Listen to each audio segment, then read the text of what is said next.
Hello, and welcome to another episode of Two Chicks, One Show, where we usually recap and review one episode of a currently airing show, an episode a week as it airs. But we are on a bit of a break from that. We're waiting until Outlander comes back at the beginning of next year. So, in between, we decided to do some retro television, going back to the 90s. We're still in the 90s as of this season, and watching the classic series. Classic is a relative term. Buffy the Vampire Slayer. We've done seasons 1 and 2. You can watch those on our YouTube channel or on the website. Right now, we are going to be talking about season 3. My name is Tricia and she is Kait Calabro. We are your two chicks. And today's one show is Buffy the Vampire Slayer, season 3. Kait, Yes. what did you think? Well, This is my favorite season.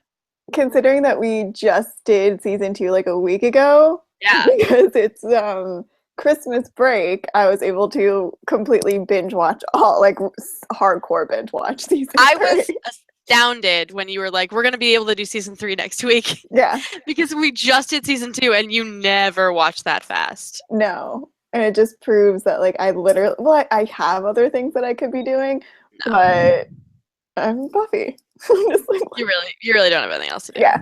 No. Yeah, because when we did X-Files, it took me to, I think, season 3 to really get into X-Files. That's fair. But I mean, I didn't hate season 3. I know it's your favorite season. I preferred season 2 over season 3 because I liked Bad Angel and Spike and everything. I just thought it was a more interesting story arc. But there was a rough patch for me in season 3. There was there's 3 back-to-back episodes that I just literally hated, and I was like, I don't know if I can, oh my god. And then it got better.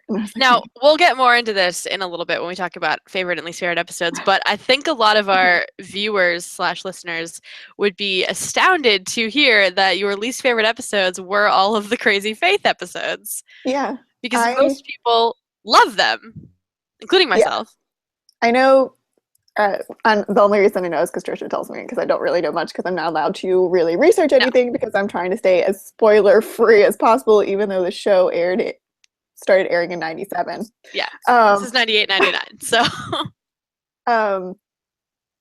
I am not a huge fan of Faith, and I know some people are ride or die Faith fans. I get it. I think it's interesting. I liked her introduction. I think it's interesting to have the 2 Slayer thing, which brings up at the end of the season what's going to happen with that situation. I think for me, and I know Faith is so complicated. She's a complicated character. There's layers. I get it. But the trying to figure out which way Faith was going to swing, she was going to be good or bad. I just feel like we gave a little bit too much to that storyline. That there was just too much time. Yeah, there was almost 3 episodes dedicated to whether she was going to betray Buffy or not. And it's just okay, let's have it happen. Let's get this shit done. Yeah, I really like the introduction of Faith in largely the way that they used it, which is the idea of, Buffy is she's not the ideal Slayer, that was Kendra. Yeah. But she's the good girl Slayer. Mm-hmm. So then what happens when a Slayer goes bad or is misguided, or, there's always that question of... We're just not guided at all. We're just not guided at all, or guided by an idiot named Wesley. There's always that question of, what would someone who wasn't as morally, straight as Buffy, the character that we have, the hero, it's in all sorts of narratives. Yeah. What would that character do with those powers? And I think she created a great arc for Buffy, which I think gets lost in Faith herself. I feel like it was more of something for Buffy to see versus I wanted to know more about her, and we never got that. You thought we should have spent more time with Faith? Yeah, I still have what really happened with her watcher? Why? I I think I would have liked a little bit more backstory as opposed to just Faith just coming in to help push Buffy into a different narrative. Yeah, and you're right, they don't spend a ton of time. They don't spend a lot of time on her backstory, certainly. You only No. know what Faith tells you. Yeah, and there's also like times where it's like there's a couple times when they were battling demons where they like didn't call her. And I was just like, Faith is sitting in a motel room but you're having like Xander kill people. Like I don't like so it was like sometimes like the show forgot that she existed. And then they're like, oh, we need like a really big, powerful end. So let's bring Faith in. Yeah, that's definitely fair. And I think it's interesting how much people have attached to Faith as a character um, on the show because she's not in that much. Like she's in No, this season, and then she's in a smattering of episodes in the future. if you say so. I don't know. Yeah, but she's in like a couple of episodes of Angel. Like Yeah. um you'll see it in season 4. There's a Mm-hmm. crossover. Um, but she's not in that much. No. But people love her. Um, including friends of mine. Like I know people who adore Faith as a character, and I like her fine. I like her as a foil to Buffy, but you're right. Like they don't spend a ton of time with her. You don't really get to empathize with her too much. Mm-mm. Like me, I didn't feel like I think the show told you how you're supposed to feel about her. She's Yeah, complicated. She has a checkered past. She wants to fit in, and the only way she can fit in, she's not fitting in with the Scooby Gang, which I think she even says at one point, like she even calls them the Scooby Gang. So she goes to the dark side because the dark side accepts her, and like it's they want you to believe that she's multidimensional, but they're only giving you one dimension to Faith, and I just couldn't invest enough energy and time into liking her or hating her. right. You're more ambivalent. It's not that you don't like her. Yeah. You just. I'm just okay. One thing I did like, the reason I like Bad Girls and Consequences is because it literally puts them both in the same situation and then sees Mm-hmm. how they react, and sees how differently they react because of their upbringing or Yeah. worldviews or whatever. So they accidentally kill the mayor's aide, who is a human. Mm-hmm. Um, Poor guy. I felt really bad for that guy. He had a I really don't. shitty job. A really Yeah, I don't shitty really dad. feel bad for anyone who helps a giant snake that wants to eat children.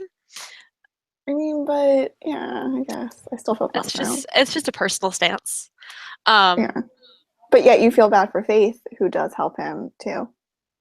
I do. That is true because she in my mind is just misguided and she finds somebody who cares about her, whereas he was getting paid. Um, Well, although I guess Faith got paid with that apartment. I mean, she did get a lot of stuff. She did get a lot of stuff, but It's okay. I just called you out on your feet. you did.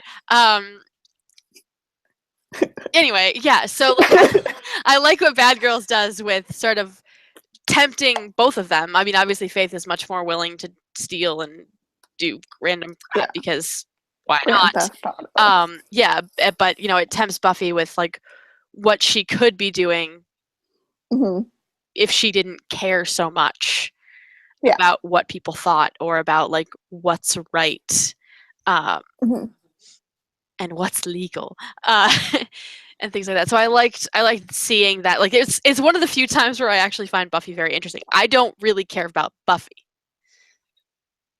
on the whole. Okay. I find Buffy one of the least interesting characters on the show, and eventually one of the most annoying. Um, Mm-hmm. but I liked seeing a different side of Buffy and seeing like her do other stuff because up until this point she's been so like I am a good person. Yeah, I guess. I mean, I know you don't like the first episode, but we're completely I bypassing the fact I that, don't. that Sorry. Buffy Go ahead. ran away at the end of season 2 because she killed who I don't understand why they keep saying it because every time they say it, it makes me feel like, ugh, she keeps calling him her lover. Oh, I hate the word lover so much. Every time I'm just like, why? Why?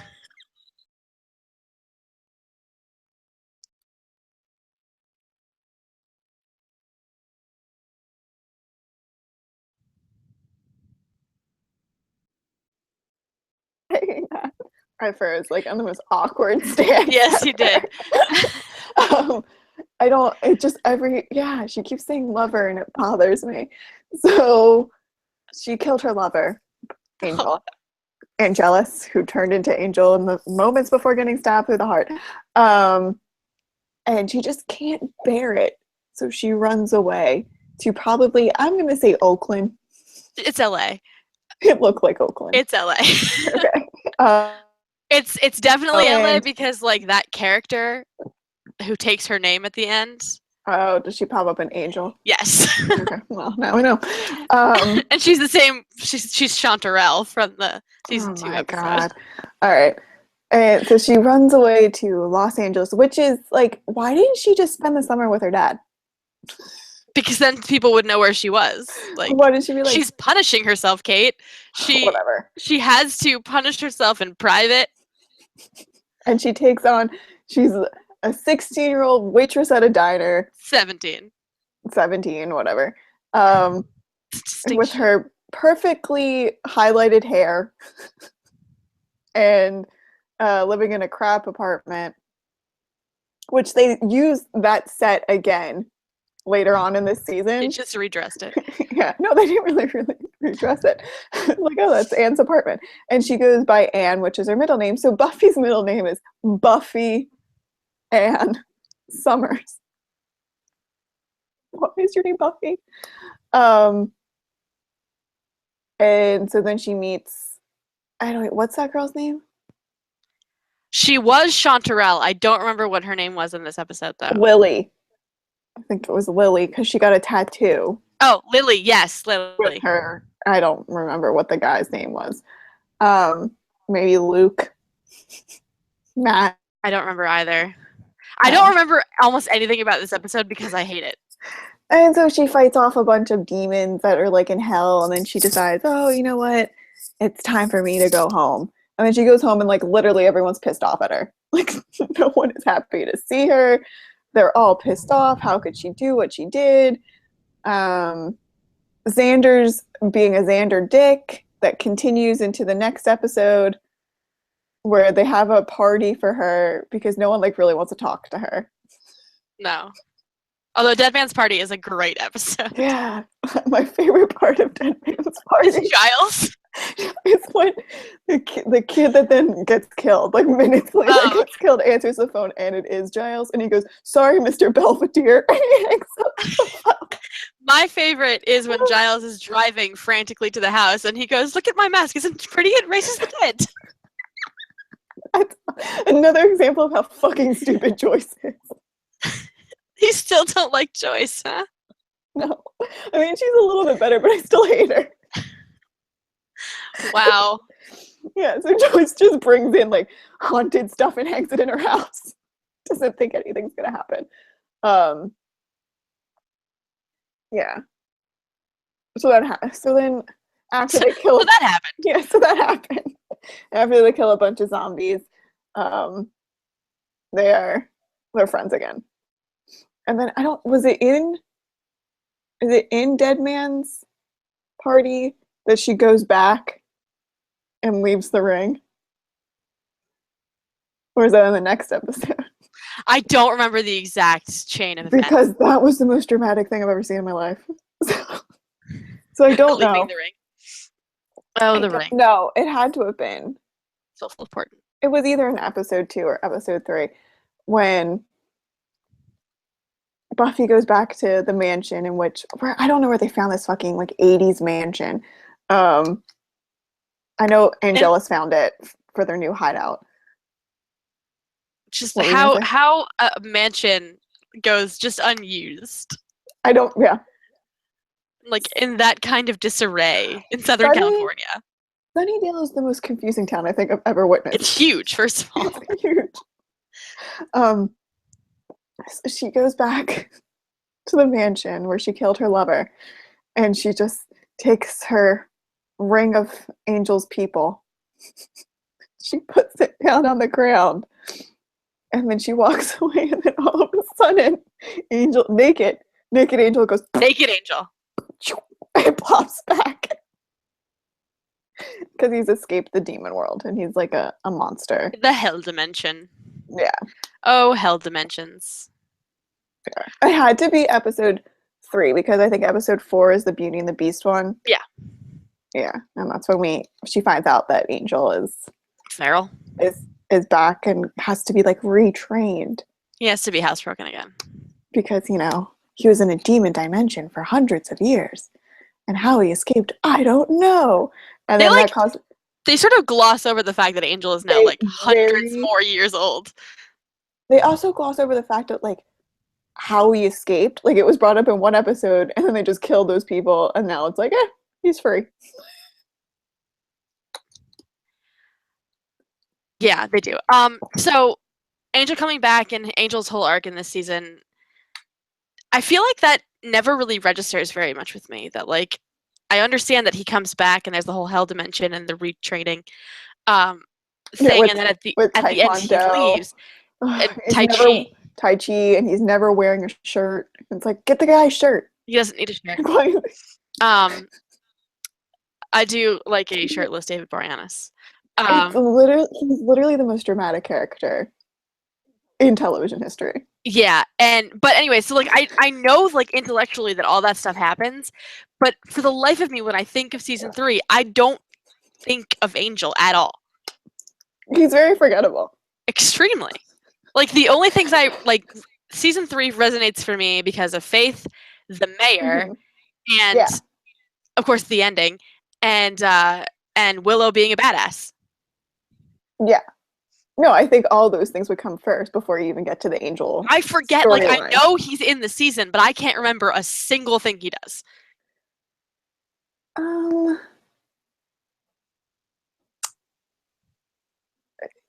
Yeah. And yet that guy gets a spin-off. A very good one. I mean, the only thing, he's just a problem. He causes, because Buffy is afraid to tell everyone that he's alive, so that causes another conflict within the gang when they find out that he is alive. Right. There's the inner battle of he's just never going to be able to give Buffy what she needs. He's got to let her go. That's pretty much the whole entire second half of the season. I think it's interesting that he comes back and then realizes that damn, I'm never going to have sex again. Yeah. I always think it's hilarious that's the point of what's gonna make him go soulless again. They register some nuance during Angel to that whole rule that in order for it has to be the happiest moment of his life, it has to be. And it's also it can only be with Buffy. It's not that it can only be with Buffy. It has to be with someone he's in love with. There's stuff. But he's only been in love with Buffy. That's what he tells her in season 3. Yes. But in Angel, there are things. Yeah. I mean, there was that, I think it was the Christmas episode where it was an Angel-heavy episode where he's haunted by the demons of his past. And then it snows. Yeah. Really snows. Yeah, in Southern California. I feel he was about, he so dramatically decides it would just be better if he kills himself. And he goes out on top of this mountain and Buffy finds him. She goes, "We're minutes away from the sunrise. It's pitch black." No, we're not. You've got hours. It's 1 in the morning. Yeah, relax. Yeah. And then so Angel finally, after he has a talk with Joyce, decides that he needs to break up with Buffy, and he breaks up with Buffy a week before prom, which is hell for every teenage girl to be literally dumped before prom. But Buffy has to deal with hell dogs at prom. Yeah, she also has to deal with that as well, which is a great distraction for her. It really is. But he goes, "Don't worry. I'll stay around till after the ascent, until we stop the ascension." Which thanks for helping us stop the apocalypse. Yeah, no, just leave. Well, you could always use another good fighter. I mean, I guess. Otherwise, she's stuck with Xander. Yeah. So, other new characters this season, we mentioned Wesley. What's your opinion on Wesley? I didn't mind Wesley because he's so passive. I Like, think he's a big doofus, and I love him. I thought he was cute, and I was happy that they decided to like pick a watcher that like just let Giles do what he wanted. Just like, oh, like he tried to. Well, because he's Like, obviously I'm in the beta in charge. that relationship. Yeah, I'm in charge, but he was never in charge. No. Yeah, But he was in I mean, charge. it Because was Giles fun. is fired this season, right? Yeah, Yeah. Giles is no longer the watcher. Well, he gets fired because Buffy has to do that stupid test. Right, And he with ends the up in telling, helpless. And yeah, and he yeah, helps because it's ridiculous. telling her, yeah.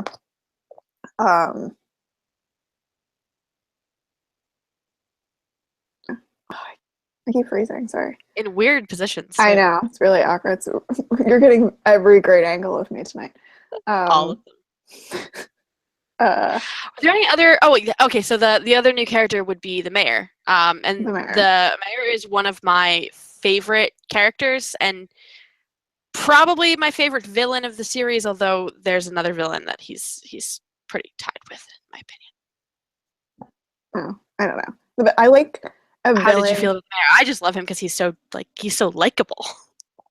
That's what I like, a villain that is funny and like you enjoy when he's on the screen, even like you know that he's the bad guy, but you enjoy his scenes. Mm-hmm.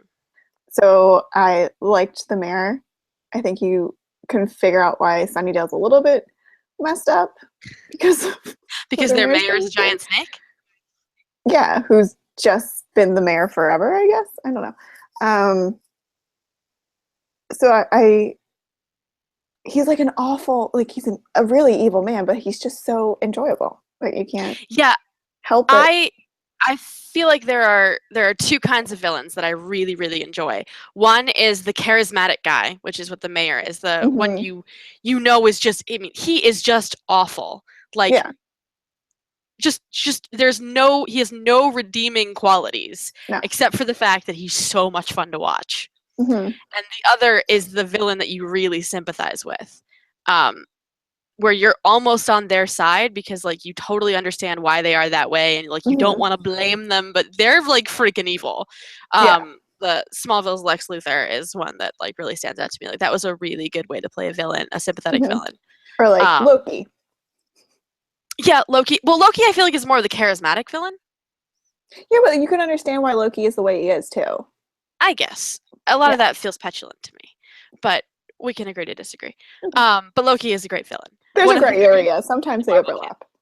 Yeah. But so that's one of the reasons why I really like the mayor and eventually why I really like Glory because who's in season 5. Because they're just really charismatic and they're so much fun to watch on screen. But like you kind of can't wait till they die. Yeah, I mean you can Like you definitely don't want them to win, except that it would probably be very funny. But they're definitely a bad guy. You are not on their side. No. I would never Unless be you're like team mayor. Not team mayor. Another new character is Anya, who you didn't even talk about. Right, Anya. I mean, I know that she's in this season for several episodes, but like season 4 always sticks out more as the Anya season for me. So yeah, Anya, I love Anya. I love the way they introduce her.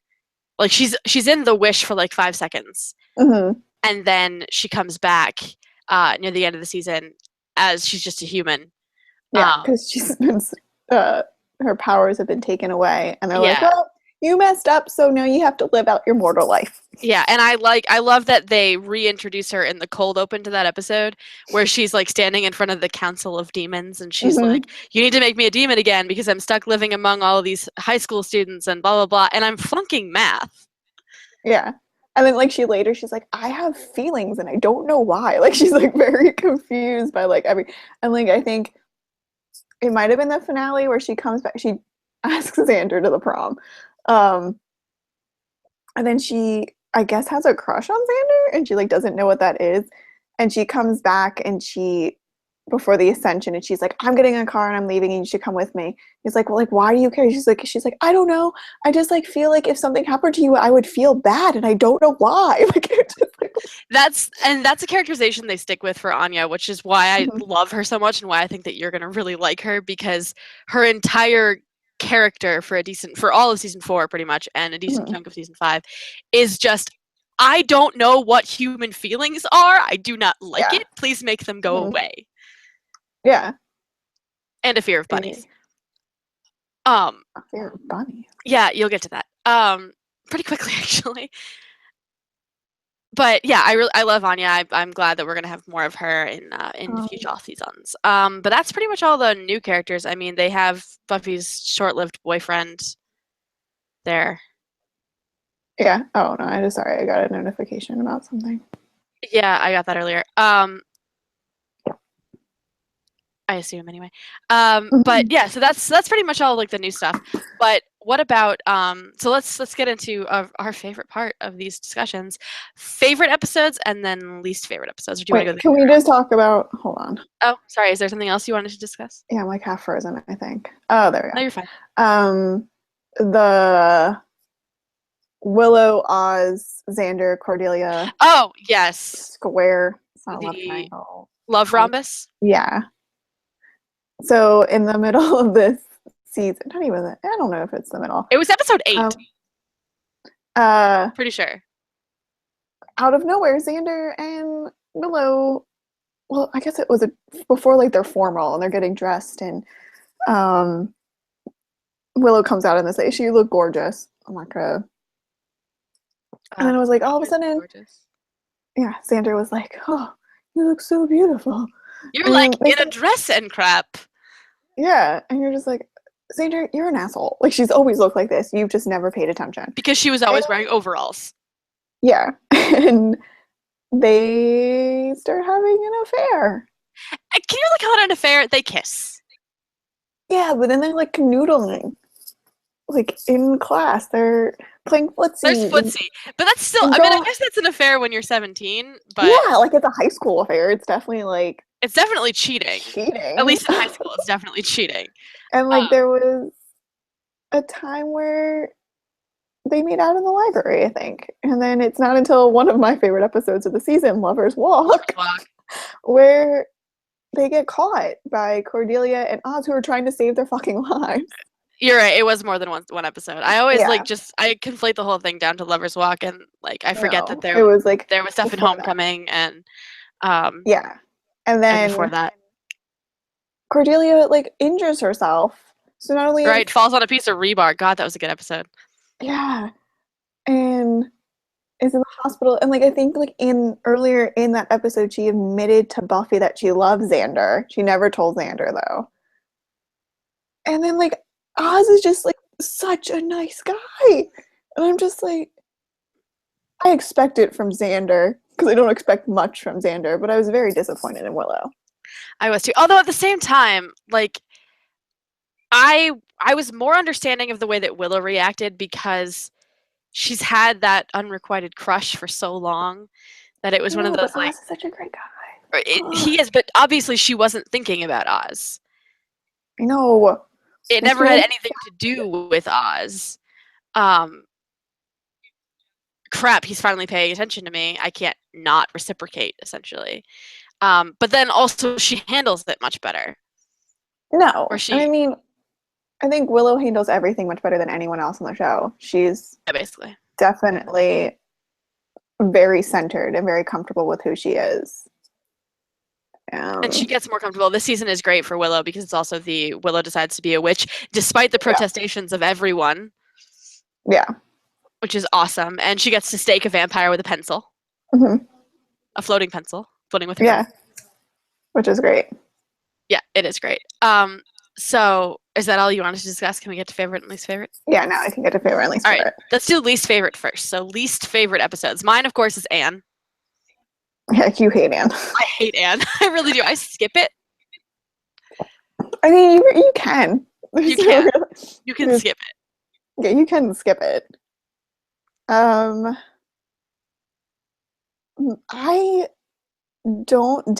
think my favorite episodes are Homecoming, Lovers Walk, because anything with Spike. Anything with Spike. And it was a really great Spike episode. Spike, when he... You're going to help me get Drusilla back. When he goes to see Joyce.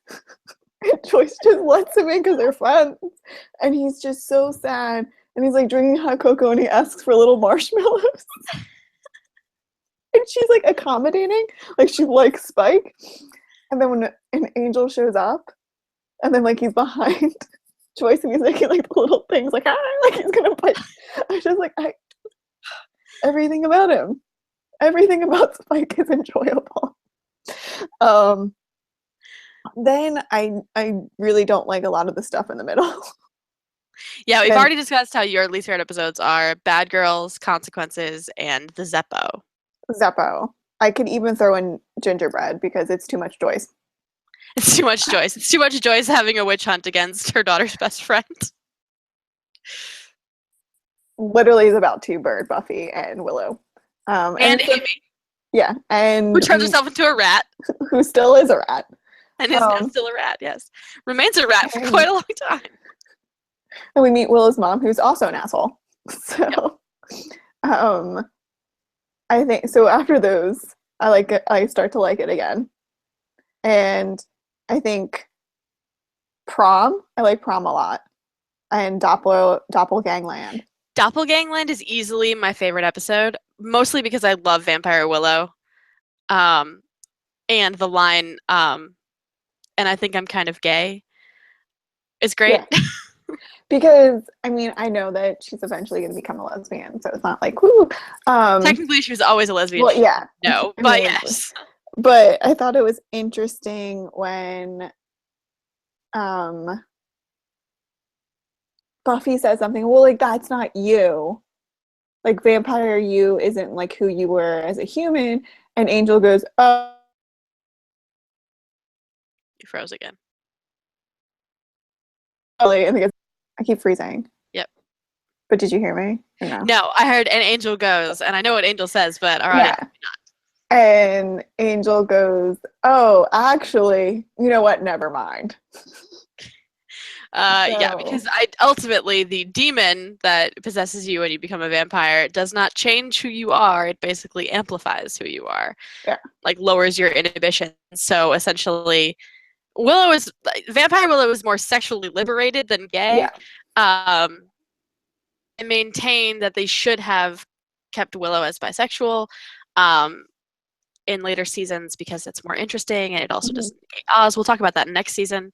But I love Vampire Willow because I like bad versions of like really introverted and like together characters like Willow.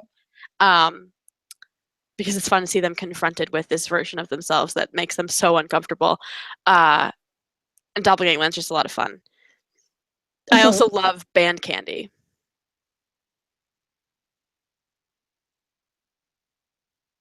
You froze again. Yeah. I don't know why I keep freezing. I don't know why either. But how do you feel about Band Candy? I like it. I mean, too much Joyce, but my God, you can't even take fun, ridiculous making out with Giles Joyce? No, because she was annoying. Also, it's not making out; it's sleeping with Giles. But yeah, twice on the hood of the car. On the hood of the car. But I love Band Candy because it's hilarious. I like the kids have to be adults, twist, and I love Principal Snyder. I don't know how many times I have used the line, whoa, Summers, you drive like a spaz. Just like randomly in conversation. Yeah. That's what I do. I did like it. But other notable episodes, Earshot is it was a good one. I really like that one. The interesting thing about that one, which I don't know if you're like me and you read all the trivia for episodes as you watch them, but Earshot actually didn't air when it was supposed to, because it was supposed to air like a week after Columbine. Did you hear me? No. Okay. Earshot was supposed to air like a week after Columbine. Oh, okay. So Columbine happened, and they pulled the episode because it was too similar to the situation. And they didn't air it. They either aired it at the end of the season or they didn't air it until right before the following season. Okay. And it's just one of those episodes where like it's eerie to think of how many times that happens, where they shoot an episode like months in advance, and then something happens that is so similar right before that episode airs that they can't air the episode, or they can't air the episode as is. It happened to an episode of Friends. They had to reshoot an entire B story because it happened right after 9/11. And they had to reshoot it because Chandler was joking about having a bomb on the plane, so they had to rework it to just some other stupid thing. And it's happened to a bunch of other shows too, where episodes have either not aired or have been like hugely changed because they happen to resemble things that happened right before. And obviously it's confirmation bias, but it's always weird to think about that, especially because this episode is so good. It was a good episode. And because the school shooting doesn't happen. No. But it's also one of the things that you'll probably have noticed is that they keep making this character more prominent, Jonathan. Yeah, who ends up being not Paris. Paris's husband. Yes, who it goes on to Gilmore Girls, and then now he's a writer, and now he's executive producer of like Empire, and he wrote Lee Daniels the Butler and Game Change. Oh yeah. Yeah, he's written all of this, and it's so weird to think that like he got his start on Buffy because he had a random bit part in an episode, and then he appeared in another episode, and then they just kept bringing him back because it was funny. And then so he keeps coming back even after they graduate. And so then at this point, he finally now has like lines and a character and a name. And I don't know what it is.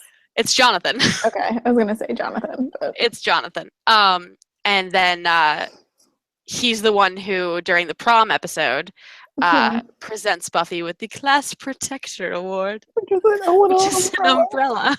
And like he reads like what she said to him before like he almost killed himself. Yeah, I find it interesting. I like when shows do that kind of thing, when like they recognize that like no one in this school isn't noticing the crap that goes on. They're just choosing to ignore it. Which is good, because it's like you kind of have to. Kind of have to ignore it when it happens this much? No. Yeah, I would think so. Yeah. Or do you mean you kind of have to... You have to notice it.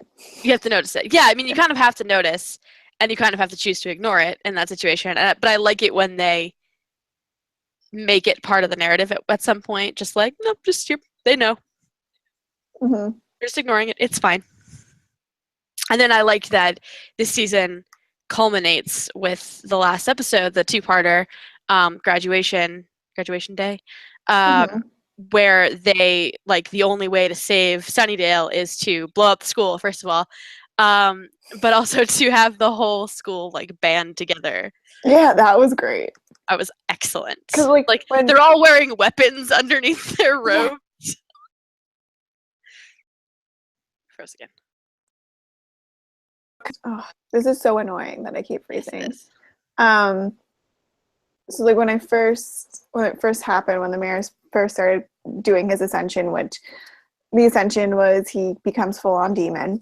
He becomes a giant snake. Yeah. And he eats Snyder. Yeah. I was like, why aren't they running? Like, I would be running at this point.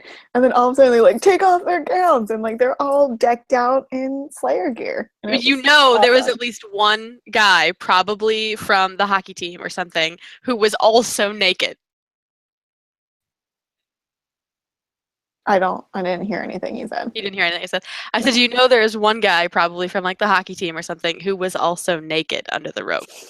So he was like naked plus covered in weapons. I love how you picked hockey. That is such a Massachusetts thing for you to pick. No, it is. It's Southern California. They probably don't have a hockey team. Like, you picked like a sport that not every school chooses to play. Sorry, my high school hockey team was really good. Like football. No, my football team sucked. That's not how it works in Massachusetts. Baseball.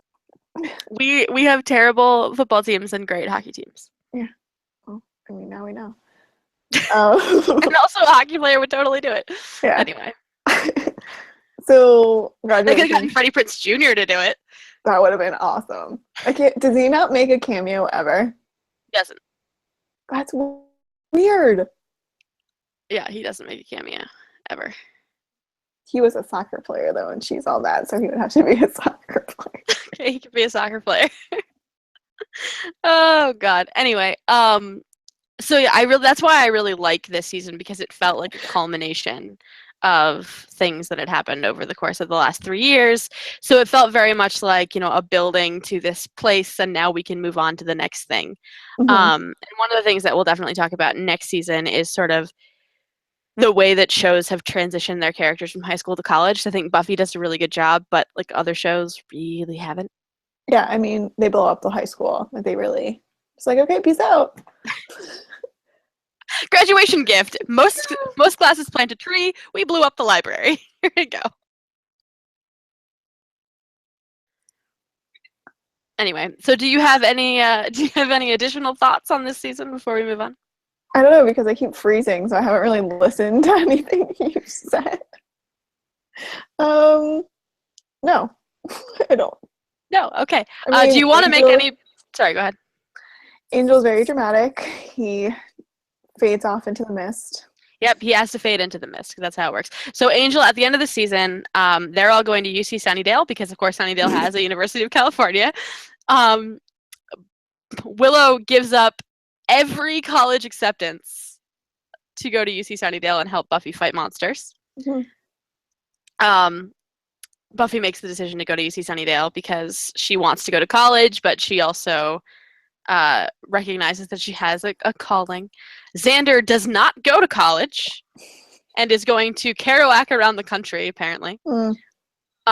In the first episode of season 4, I believe, they say that he wants to drive to all 50 states. Yep. But they don't have the heart to tell him about Hawaii. And Cordelia has also left. She has decided to move to Los Angeles to try to become an actress or something. One of the things I liked about this season is that, I mean, it does put Cordelia through a lot. Like, her boyfriend cheats on her, and her father gets indicted or something, and so she has no more money. Mm-hmm. So now she sort of has to figure things out for herself. And Xander finally becomes not a jerk by buying her prom dress for her. But I liked that they did that stuff with Cordelia, and they sort of set her up to become a more interesting character when she moves on to Angel. So we won't be discussing Angel next season. We will only be discussing Buffy season 4. But if you would like to watch Angel season 1, you can. You can be really weird and do 1 and 1, and so you're following along at the same rate. Which is what I did. Which is what you've done. There are 2 crossovers. Okay. I think there might be 3. And they're fine. Anyway, so that was Buffy the Vampire Slayer season 3. And next time, we don't know when, it depends on how fast Kate wants to watch season 4, we will be talking about Buffy the Vampire Slayer season 4 when they head off to college and encounter all new kinds of evil. So we will see you then. Please leave any of your questions, comments, opinions, suggestions, ideas, no spoilers, in the comments, either here on YouTube, on the website allgeektome.net, or you can send them to us on Twitter. It's at allgeektomenet for the site. I am at Tricia Ennis, TriciaEnnis. She is at Kait Calabro. Kate, spell it. You can't because you're frozen again. She's at Kait Calabro, KaitCalabro. Good job. Yeah, I had to do that from memory. And the hashtag is hashtag 2chicks1show with numbers, not letters. We'll see you next time. So long. Bye.